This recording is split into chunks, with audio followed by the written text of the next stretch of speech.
प्यारे बच्चों नमस्कार। आज हमारे पास एक बोर्ड एग्जाम की कॉपी आई है। बोर्ड एग्जाम 2024 में आप सभी लोग बैठने जा रहे हैं, तो इस बात का ध्यान रखिएगा। इंग्लिश में मार्क्स क्यों पूरे नहीं आ पाते, या इंग्लिश में 100 में 100 का सपना क्यों रह जाता है, या इंग्लिश में नंबर 60-70 ही क्यों रह जाते हैं। ऐसे तमाम डाउट्स, तमाम क्वेश्चंस रहते हैं बच्चों के दिमाग में कि इंग्लिश में सर आंसर्स याद तो किया और लिखा भी पूरा, लेकिन फिर भी 70 नंबर मिले या 65 नंबर मिले। वजह ये कि इंग्लिश की कॉपी को अरेंज करना, या इंग्लिश की राइटिंग को बनाना, या इंग्लिश के क्वेश्चन पेपर पे जब जो क्वेश्चन पेपर पैटर्न होता है या फॉर्मेट होता है, उस फॉर्मेट को कॉपी पर अप्लाई ना करना, ये कुछ वजह हो सकती है। तो चलिए देखते हैं कि इस बच्चे ने, जो भी मेरे पास कॉपी है, इस बच्चे ने क्या क्वेश्चन पेपर के पैटर्न को, क्वेश्चन के फॉर्मेट को फॉलो किया है। अगर आप अपने क्वेश्चन पेपर के फॉर्मेट को अपनी कॉपी पर फॉलो कर देते हैं, साथ में जरा सी भी अपनी राइटिंग को अच्छी बना के सुंदर तरीके से लिखते हैं, तो आपको इंग्लिश में नंबर कटने के डर बिल्कुल मुक्ति हो जाएगी। क्योंकि इंग्लिश में आपके आंसर्स नहीं, बल्कि आपकी फॉर्मेटिंग, आपकी साफ सफाई देखी जाती है। अगर आपने पूरी कॉपी पर लेखन किया है, कहीं जगह कट, कहीं पर कुछ क्वेश्चन नंबर लिखा है, कहीं पर आंसर नंबर 1 लिख दिया, कहीं पर स्मॉल ए लिख दिया, कहीं पर कैपिटल ए लिख दिया है, कहीं पर रोमन नंबर में स्मॉल लेटर में लिख दिया है, कहीं पर कैपिटल में लिख दिया है रोमन नंबर का, तो ये सारी वजह होती है कि एग्जामिनर का मूड खराब होता है और एग्जामिनर ना चाहते हुए भी आपके कहीं ना कहीं ग्रामेटिकल मिस्टेक ढूंढेगा। और अगर उसको साफ सुथरी कॉपी मिलती है तो वो खुश होकर नंबर देगा। सब जानते हैं कि यूपी बोर्ड के बच्चे को अंग्रेजी उतनी नहीं आती है, लेकिन रिप्रेजेंटेशन, जिसे हम कहते हैं प्रस्तुतिकरण, ये जरूर आना चाहिए। तो चलिए आज के इस छोटे से वीडियो में हम अपनी इंग्लिश के प्रस्तुतिकरण कैसे करेंगे बोर्ड एग्जाम की कॉपी पर। और एक मुख्य बिंदु सबसे ज्यादा, कि बच्चे सोचते हैं कि बी कॉपी और सी कॉपी भर देने से मार्क्स ज्यादा मिलते हैं। ये आपकी बिल्कुल गलतफहमी होती है बच्चे, क्योंकि आपकी जो भी कॉपी होती है वो सफिशिएंट होती है। आपकी इंग्लिश के वर्ड लिमिट ऑलरेडी हर क्वेश्चन के सामने दिए रहते हैं। यदि आप उस वर्ड लिमिट को क्रॉस करते हैं तो आपके नंबर बढ़ेंगे नहीं बल्कि घटेंगे। इस बात को ध्यान रखिएगा। आपकी एक कॉपी काफी है, यहां तक कि उसमें भी 1 से 2 पेज बच जाते हैं। तो चलिए देखते हैं इस बच्चे ने किस तरीके से अपने कॉपी को प्रस्तुत किया है और कितने मार्क्स इसको मिल सकते हैं। तो प्यारे बच्चों, ये आपका फ्रंट पेज है जिसको आप बहुत ध्यानपूर्वक भरेंगे। इसे पढ़ के भरिएगा। हालांकि इंग्लिश का पेपर तीसरे नंबर पे आता है, लेकिन फिर भी आप अपने हर पेपर में इस पूरे कॉलम को ध्यानपूर्वक भरिएगा। चलिए भरने का काम बाद में करते हैं। जैसी कॉपी खुलती है तो बच्चे पहले सवाल पूछते हैं, गुरुजी कितना हम लोग कहां से कहां तक लिखेंगे या कहां से स्टार्ट करेंगे? क्या पहले पेज पर पहला क्वेश्चन होगा? जी हाँ बच्चे, प्यारे बच्चों, पहले पेज पर ही आपका पहला क्वेश्चन होना चाहिए, दूसरे पेज पर ही आपका दूसरा क्वेश्चन होना चाहिए। जैसे इस बच्चे ने पहले पेज खोला और लेफ्ट साइड में अपना पहला किया 15 नंबर का जो क्वेश्चन आपके क्वेश्चन पेपर में आता है, पैसेज राइटिंग का, मतलब अनसीन पैसेज से रिलेटेड, जिसमें आपके 5 क्वेश्चन होते हैं। पहले 4 क्वेश्चन 3-3 नंबर के होते हैं, बाद के 1-1 नंबर के होते हैं। अब जैसे इसने कितना अच्छी तरीके से अरेंज किया है, और सबसे ऊपर लिखा है सेक्शन ए रीडिंग। इस बात को ध्यान रखिएगा, जो भी सेक्शन स्टार्ट हो उस सेक्शन को मेंशन जरूर कर दीजिएगा। पहले सेक्शन में ए जो आता है उसमें एक ही क्वेश्चन होता है, अनसीन पैसेज, और यहाँ पर उसने क्वेश्चन नंबर 1 मेंशन किया हुआ है। तो अब इसमें चेक करने लायक है नहीं कुछ भी कि आप नंबर काटे, बल्कि वो देखेगा कि answer A, answer B, answer C, answer D और आंसर ई, और यहाँ पर ई में 1 2 3 4। अब ये उसने जब देखा बिना कोई कट करे, तो वो ऐसे ऐसे ऐसे एग्जामिनर करेगा और डायरेक्टली आपको उठा करके डायरेक्टली यहाँ पर 15 नंबर लिख देगा। बहुत ज्यादा अगर देखेगा तो यहाँ पर वो वर्ड देखेगा तो कि आपका क्वेश्चन पेपर का आंसर सही है, इसलिए हमने यहाँ पर डायरेक्टली 15 लिखा हुआ है। इस बच्चे ने पूरी अच्छे तरीके से फ्रेम किया हुआ है। यहाँ पर लाइन जरूर खींच लीजिएगा, क्योंकि इसमें पेज में लाइन नहीं थी, इसलिए आप ये गलती मत करिएगा। यहाँ पर आपके नंबर कट सकते हैं यदि आपने यहाँ लाइन खींच करके इधर ना खींच करके आपने इधर लिख दिया।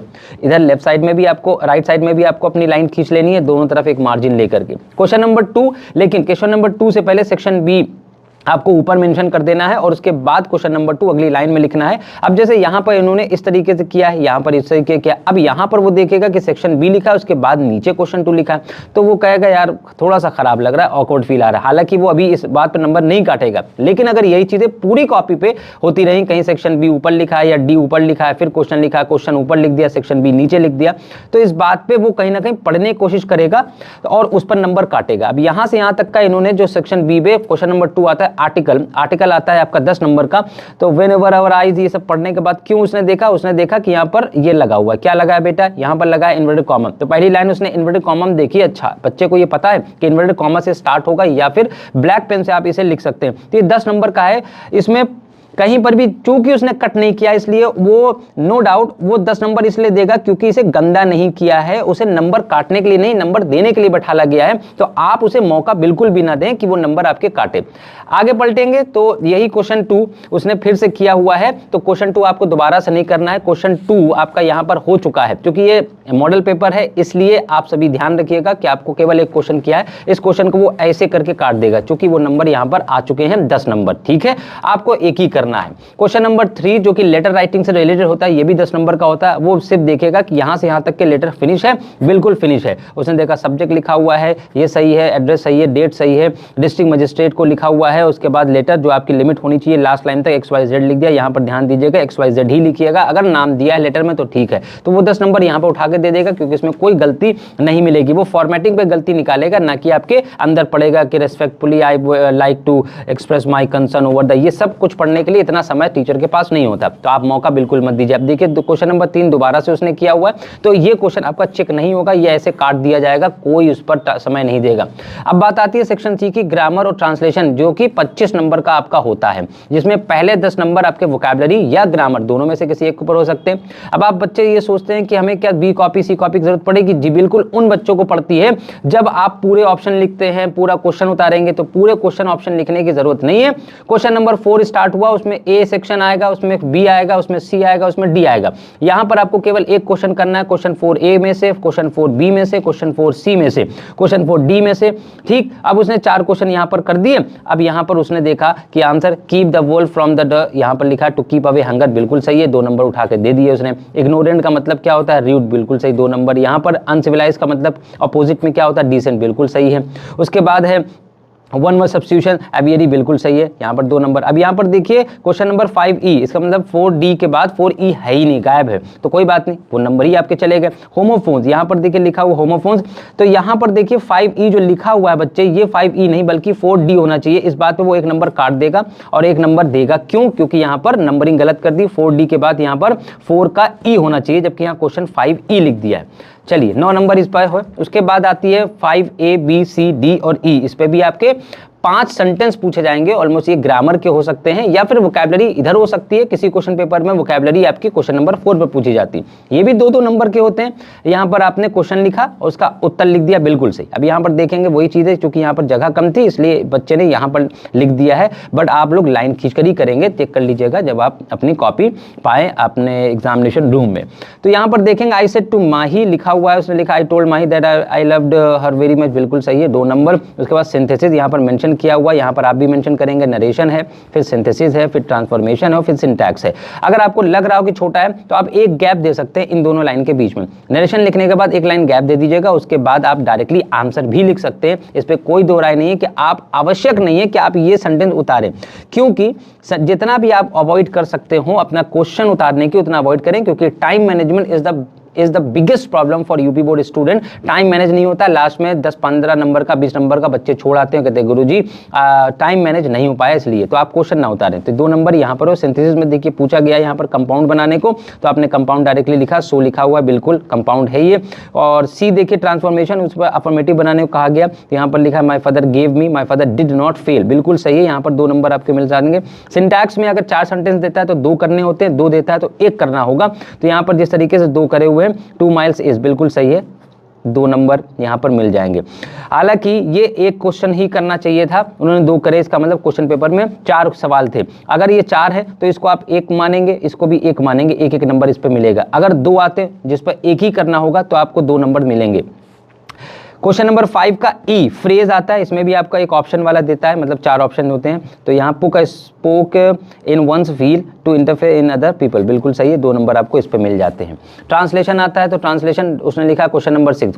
कुछ लोग ये बताते हैं कि यहाँ पर क्वेश्चन नहीं लिखना होता है, आंसर 1, 2, 3 लिखना होता है। ऐसा बिल्कुल नहीं है। पूरी कॉपी में अगर आप एक ही फॉर्मेट फॉलो करते हैं, जैसे यहाँ क्वेश्चन 6 लिखा है, यहाँ पर क्वेश्चन 5 लिखा है, यहाँ पर क्वेश्चन 7 लिखा हुआ है, या यहाँ पर आपका क्वेश्चन 4 लिखा है, तो ये बिल्कुल सही है। क्वेश्चन आप मेंशन कर रहे हैं तो सब सारी कॉपी पे क्वेश्चन ही मेंशन करिए। अगर आंसर 1, 2, 3 लिख रहे हैं तो आंसर मेंशन करिए। तो अब इसके लिए वो इतना पढ़ेगा नहीं, उसने देखा है कि and ideal student should abide by the principle, उसने पहली लाइन देखी, इसमें कोई गलती नहीं लिखी, ग्रामेटिकल, उठा करके आपको वो 4 नंबर दे देगा, क्योंकि ये 5 नंबर, क्योंकि ये 5 नंबर का होता है, 5 नंबर आपको मिले। फिर सेक्शन डी स्टार्ट होता है। अब यहाँ पर बच्चे ने गलती करी, क्यों? क्योंकि ये क्वेश्चन नंबर 6 था, तो यहीं पे क्वेश्चन नंबर 7 लिखने की आवश्यकता नहीं थी, आप चाहते इसे अवॉइड कर सकते थे, लेकिन फिर भी चूंकि आंसर सही है on the last day of, तो कुल मिलाकर के इस पर आपको 3-3 नंबर देगा, वो 3 नंबर यहाँ पर दे देगा। यहाँ पर मेंशन जरूर कर दीजिएगा सेक्शन डी और लिटरेचर स्टार्ट होता है, तो सेक्शन डी।